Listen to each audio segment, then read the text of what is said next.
I fell in love with photography all over again back in 2017 when I first got my hands on an X-T2. 3 years and 2 model versions later, I still love this camera, first and foremost as a stills camera. I can't help it.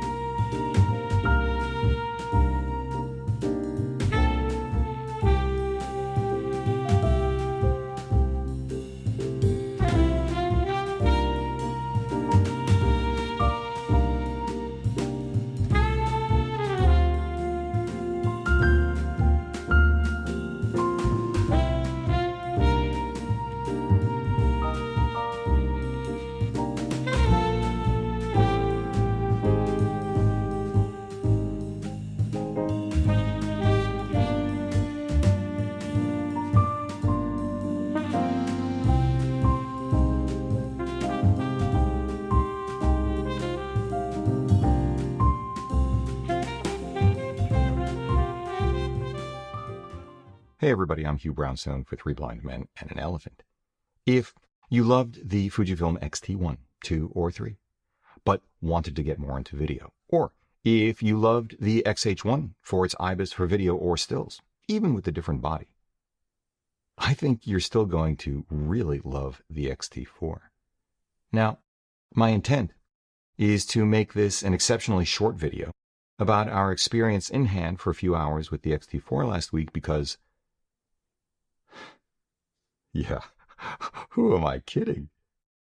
Subject to the usual caveats about pre-production yada yada yada and potential early production teething problems, blah blah blah, and the need for significant, seriously, hands-on time with a production unit where we can be rigorous in our testing of the Ibis and autofocus in particular, or find small differences in other functions which may or may not be so small to some of us.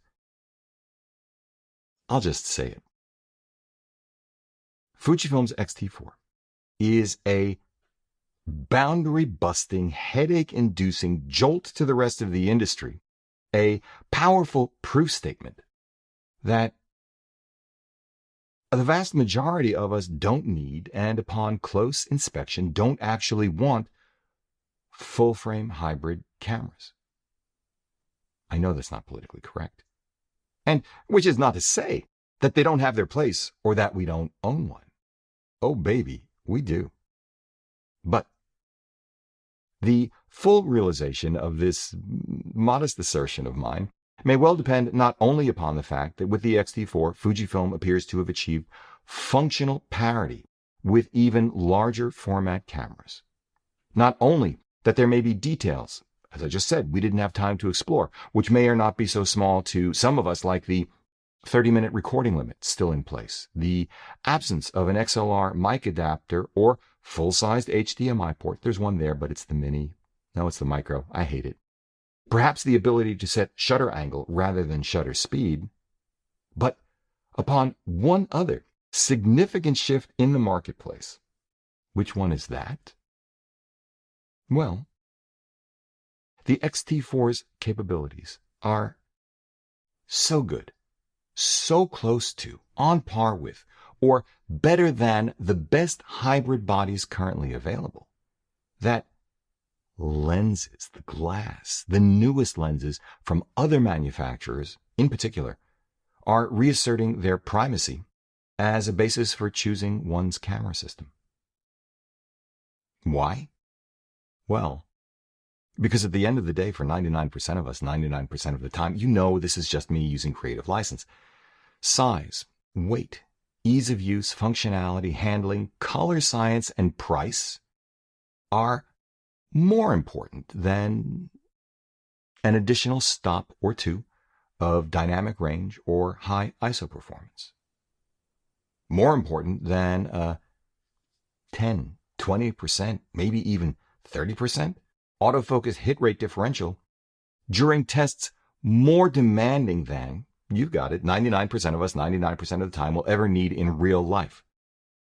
And because the X-T4 I'll say it again. This is a big deal. Now matches, almost matches, or exceeds in a 526 gram, $1,700 APS-C body the video specs of any hybrid camera from any manufacturer, up to 24 megapixels anyway, across all sensor formats. But the glass, hold that thought.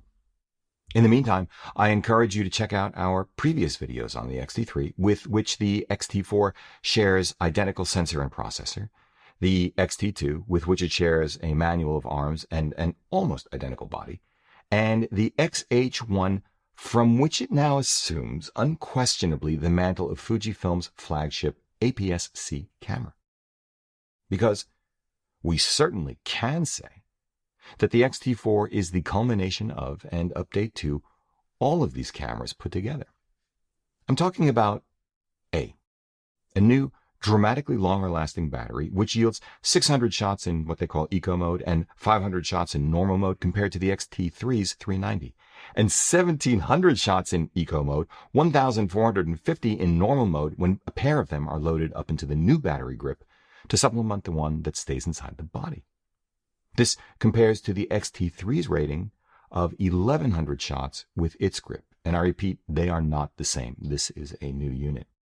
For us here at Three Blind Men and an Elephant, the payoff comes when shooting interviews, equaling, probably exceeding, I haven't looked it up, the dual battery capacity of our GH5, with either camera capable of, to be confirmed in the case of the X-T4, hot swapping batteries and charging while shooting.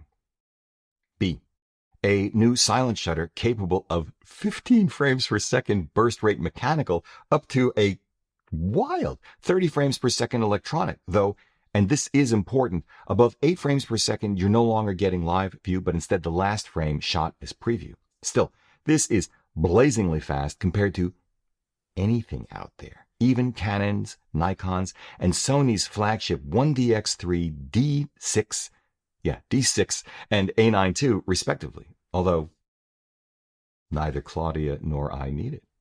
But you might. C, the long-requested, full-blown Flippy screen that videographers and vloggers especially will love, though photographers may not. After shooting with the X Pro 3 and X100V, I've changed my mind and now prefer a tilty screen for stills, because it's faster to deploy than a Flippy screen, and because it's easier to use your body to prevent glare. D, a strengthened lens mount for those red badge zooms and brilliant MKX T2.9 cine zooms, which, if you haven't tried and you're at all interested in cinematic video, you must. And E, biggest news of all, video or still shooter, 6.5 stops of in-body image stabilization out to 60 millimeters without any lens stabilization. Now, remember, that is the full-frame equivalent field of view of a 90 millimeter lens. To be confirmed with additional testing, but on first blush, especially when set to the new tripod mode, although I don't know if they call it that, the X-T4 does indeed seem to be on par with the outstanding Panasonic Lumix G.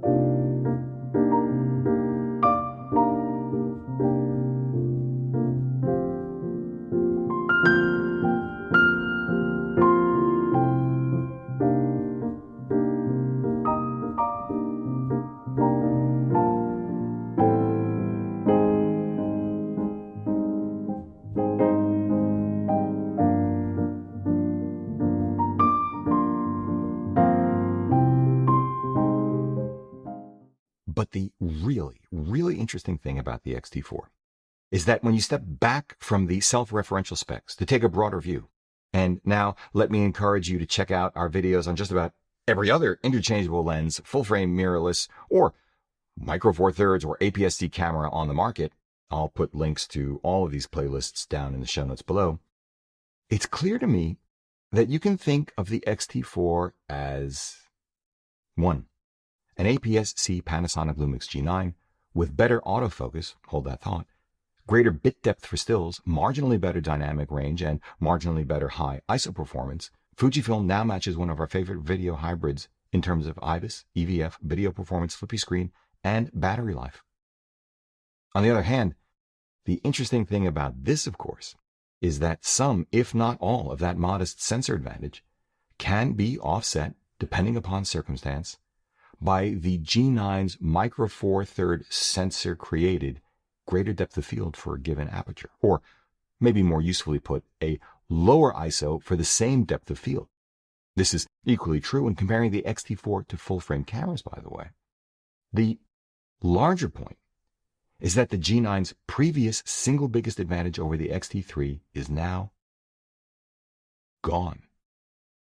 But the G9 is suddenly $500 cheaper.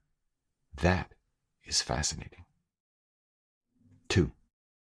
You can think of it as an APS-C Sony a7 III with superior Ibis, EVF, video, ergos, menu system, and smaller, lighter, less expensive lens catalog, beating what until now has been the best value in hybrid cameras, irrespective of sensor format, unless you absolutely need that 10/10 dynamic range or high ISO performance, which I'd place about a stop more than the X-T4, or literally eyelash distance depth of field.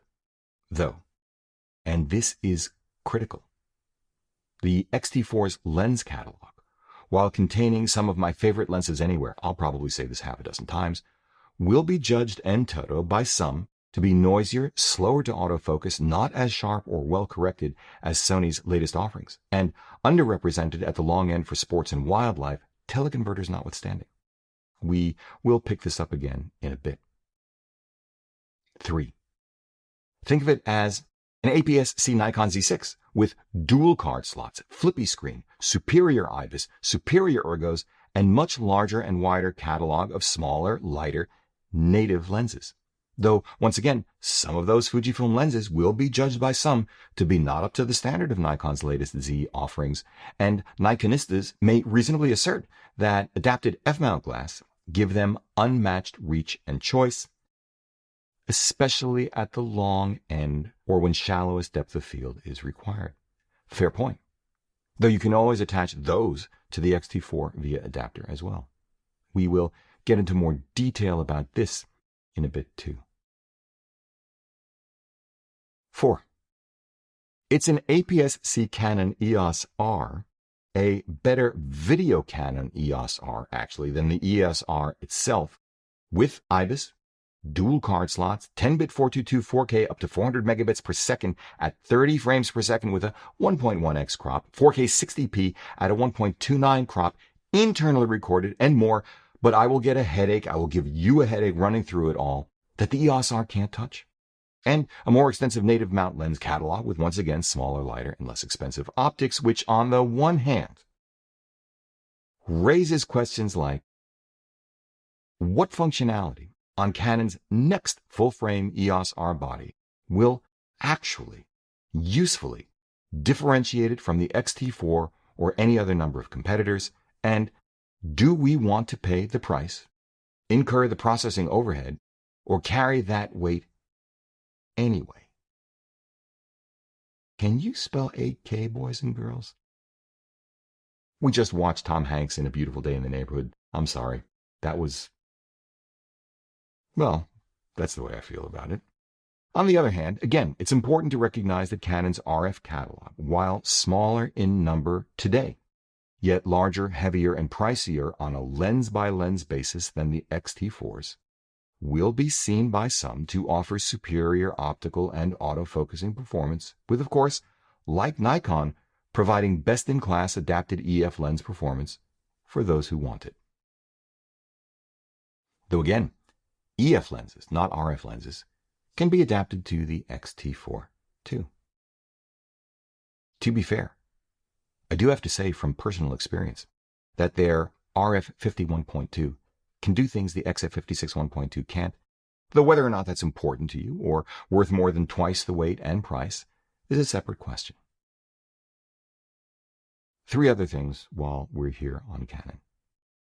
First, while a lens like the $3,000, 3+ pound, non-stabilized RF 28-70 f2 made no sense to me on a non-Ibis R or RP when the, call it half the weight, half the price, one stop slower, but still highly performant EF 24 to 70mm 2.8 was already available.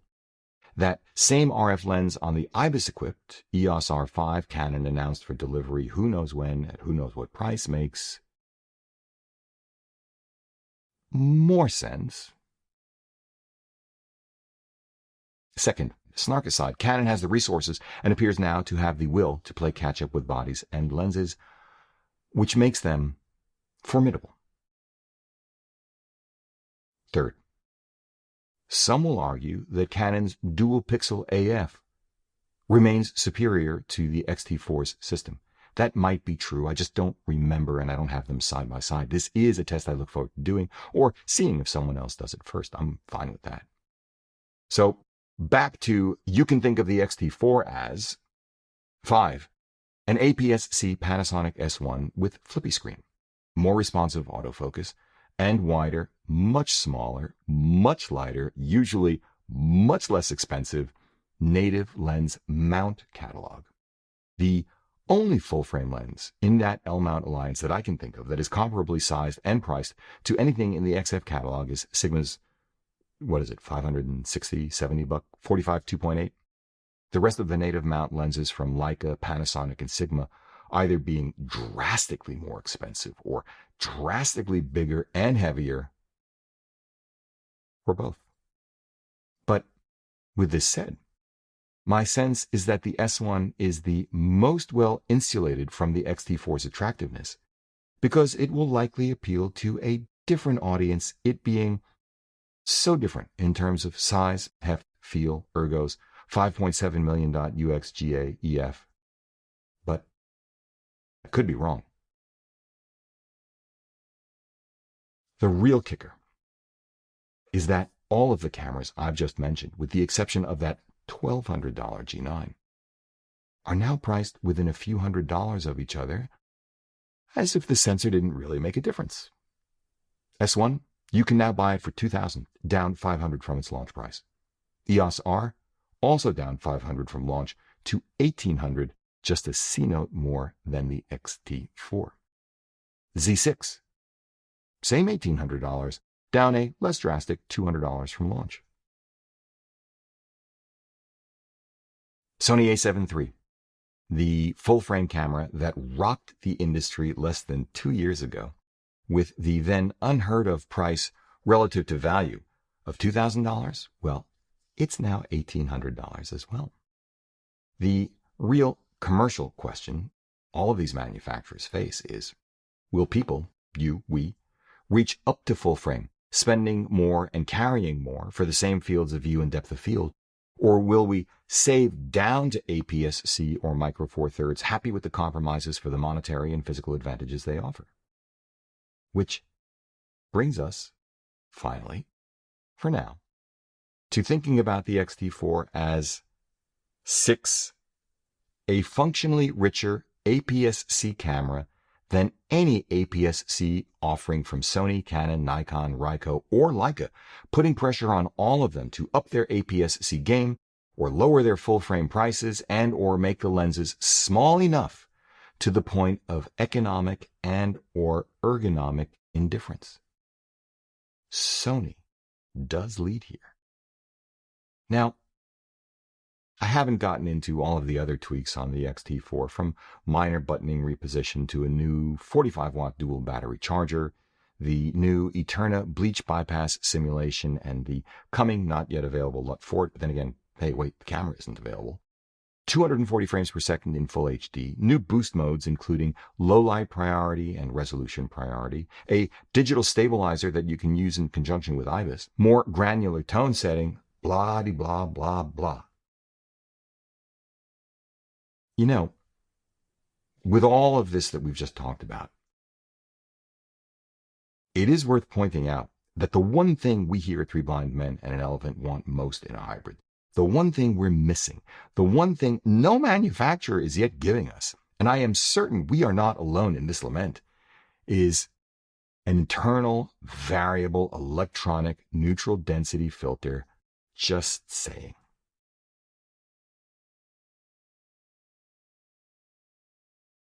Let's circle back to autofocus and lens catalog for a bit, and then I'll wrap it up for now. After all, this is just a first look.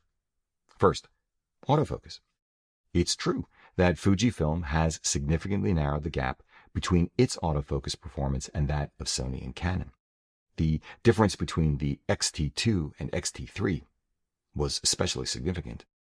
And in theory, its latest hybrid phase detect autofocus, with whatever firmware updates have or will be made, should run rings around the contrast detect only system of the Panasonic G9, for example, that we happen to have on hand. But it didn't.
It is the bane of YouTuber existence that you have to relearn every new camera every time you pick one up. Which is not to say that the X-T4 wasn't more responsive. It was. And sure enough, there were times when the G9 had that signature AF wobble that phase detect systems usually don't, though they can demonstrate it too. The X-T4 did acquire subjects with more authority. And it switched between foreground and background faster. But the G9 sometimes seemed smoother, more cinematic. Sometimes the G9's object recognition seemed more responsive. In our extremely informal testing, there was less between the two cameras' AF performance than one might expect, but that could well be on me. To be fair, at the risk of being annoyingly repetitive, but it is a recognition of my own limitations, this is one reason why I need to spend more time with a production unit. Still, kudos to Fuji, Panasonic, and now that I think about it, Nikon, for their stream of firmware updates. The autofocus gap between contrast detect only and hybrid phase detect autofocus systems is narrowing, as is the gap among competing hybrid phase detect systems. Second and last, about Fujifilm's XF lens catalog. Look, I love their 16 1.4, 35 1.4, and 56 1.2. We have a 27 by 40 inch print hanging on a wall in our home taken with an X-T2 and the 16 that reminds me of nothing so much as a medium format image shot using the Acros simulation. This one.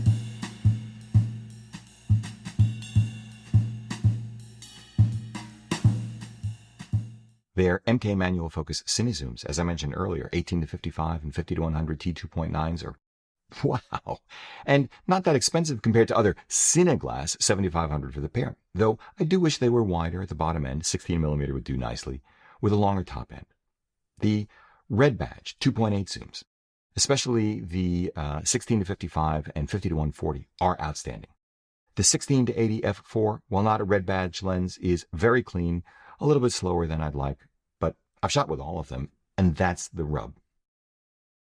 While I love, and we only used the 35 and 56 primes in New York last week, Fujifilm didn't have the 2.8 zooms available, and I didn't have step-down rings that small for our ND filters. I couldn't escape the gnawing feeling that Fujifilm does, yes, need to update some of its lens catalog, especially the primes, to maintain parity with the latest full-frame lens offerings from Sony, Nikon, Canon, and Panasonic. Or, at least for video, maybe we just need to stick to their best zooms, but I want that option of shallower depth of field. I saw more chromatic aberration, less pop wide open, less detail in the primes than I'd remembered, which may not be bad things. One might well call it character. Or, which some of us, many of us, most of us, might conclude are reasonable trade-offs for size, weight, and price, because they still render beautifully. Depends upon one's standards and intent. The flange distance on the X-T4, like its predecessors, is so short, adapters so ubiquitous, that lens choice, especially if you don't rely on autofocus, is, like most mirrorless cameras, as I alluded to earlier, enormous. But here's the thing. Over the last year or two, Claudia and I have had the good fortune to experience jaw-dropping image quality one can see instantly through the viewfinder. I'm talking about sharpness and correction for chromatic aberration, an absence of focus breathing, par focal performance you can see with zooms without pixel peeping. You can feel it. You can intuit it. Having that kind of lens quality, mated to excellent autofocus, is nothing short of revelatory and necessary to extract maximum performance from them. I'm speaking technically, if not also artistically. That is a whole other discussion. The lenses below medium format, a whole other category, that have really blown me away are optics like Sony's 35 and 135 1.8s, Nikon's Z24-70 2.8 Holy Trinity zoom and all of their 1.8 primes, Panasonic's 50 1.4 S Pro, Canon's RF 50 1.2 as I already mentioned, and Leica's full-frame 35 and 90 Summicrons, APS-C 23 f2 and 35 1.4 Summilux, and their Varios, the full-frame 16 to 35, 24 to 90, and 90 to 280s, the APS-C 11 to 23 and 55 to 135. For Fujifilm, I think it's Nikon's relatively light and keenly priced Z-mount primes, the 20, 24, 35, 50, and 85, that are the most noteworthy and competitive. No visible chromatic aberration of any kind, no distortion, at least to my eye, in the 35 and 50 I've used. Virtually no focus breathing, eyeball peeling sharpness. If neither as small nor light as their Fujifilm counterparts, they are, to my eye, optically superior, competitively priced, and light enough. The Nikkor Z50 1.8, for example, is priced at $600 and weighs 415 grams. The comparable XF35 1.4 is also $600 and 187 grams. So sure, the Z is twice the weight, but in the real world, I'd still consider it light. The Nikkor Z35 1.8 costs $850, but $700 refurbished. I don't know why you can get those, but hey. And tips the scale at 370 grams. The XF23 1.4 is more expensive at $900, lighter at $300, but again, that weight differential is not significant to me. Fujifilm's 16 1.4. How many times have I already said this is one of my two favorite XF lenses, one of my favorite lenses, period, but at 375 grams and call it $1,000, it's only 65 grams lighter than and the same price as Nikon's Nikkor Z24 1.8. Now, I haven't tested the 24, haven't had it in hand, but I expect that it would be a compelling alternative given its familial optical, autofocusing, build, and weather sealing qualities. It doesn't have the 16's superb manual focus clutch and hard stops. Sony is hardly standing still either, now willing to come down market from their G-Master series in terms of price, weight, and size, with, as I mentioned a moment ago, its recently released, for example, highly performant $750 281-gram FE35 1.8. You really can't call it anything other than a jewel. Then there's yesterday's announcement of their new $900 375-gram 20mm f1.8, which, though I've not had it in hand, I expect will share the 35 1.8's qualities. Sony have been hard at work of late slimming down their G-Master lenses too. Their 24 1.4 G-Master is Really excellent. And though 40% more expensive than the 16 1.4, it is like the Nikon Z24 1.8, just 65 grams heavier. That number, the same weight for a 1.4 as Nikon's brand new 1.8, tells you something about how adept Sony has become at packaging super high quality optics. Put differently, if Sony's torrid pace of cameras has slowed, it has. They've dramatically amped up their lens line all the way out to 600mm with one knockout after another. Of course, that lens, the 600 f4, is a cool 13 grand. But what they've also done, at a slower but gathering pace as I've just described, beginning 3 years ago, that's important, in 2017, is augment their brilliant but lonely little 55 1.8, focus breathing aside, with their own moderately priced, optically and mechanically superb primes. Everyone else now has to play catch-up. Meanwhile, on the Micro Four Thirds side, the much smaller, lighter, and less expensive than comparable full-frame or APS-C offerings, which is not to say necessarily inexpensive, Panasonic's Leica DG Vario Element 50-200 2.8-4 and Leica DG Vario Summilux 10-25 1.7 have become all we need or want for video.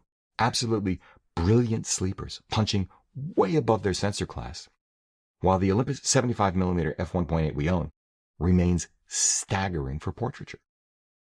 For our personal street work, we've invested in Leica, an APS-C CL, and a full-frame SL2. In any case, I think I've made the point, so let's wrap it up for now this way. As I said at the beginning, with the X-T4, it appears that Fujifilm has, for all intents and purposes, caught up to or exceeded on a spec-by-spec, function-by-function basis, the best hybrids in the industry at anything remotely near its price. Take price out of it. The primary differentiators for now have become the glass, one's personal, thoroughly subjective experience of shooting with the camera bodies, and I think total system cost, size, and weight as one adds lenses and accessories. But with all of this said, if you've made it this far, thank you very much. I hope you'll now take the time to ask yourself these last few questions. 1. I ask this all the time. What can't you do with what you already have that you can and want or need to do with something else? 2. What precisely do you want or need to do? Why? And 3. What's actually stopping you from turning this off, picking up your gear, going out right now, why not, and doing it?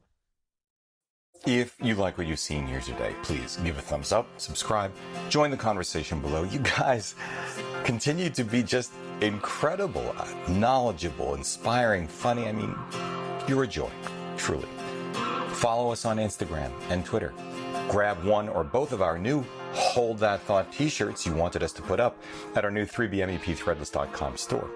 Support our work by using our affiliate links down below in the show notes, dropping us coffee money via our PayPal link down below in the show notes, or even better than that, we invite you to become a patron of our work over at Patreon.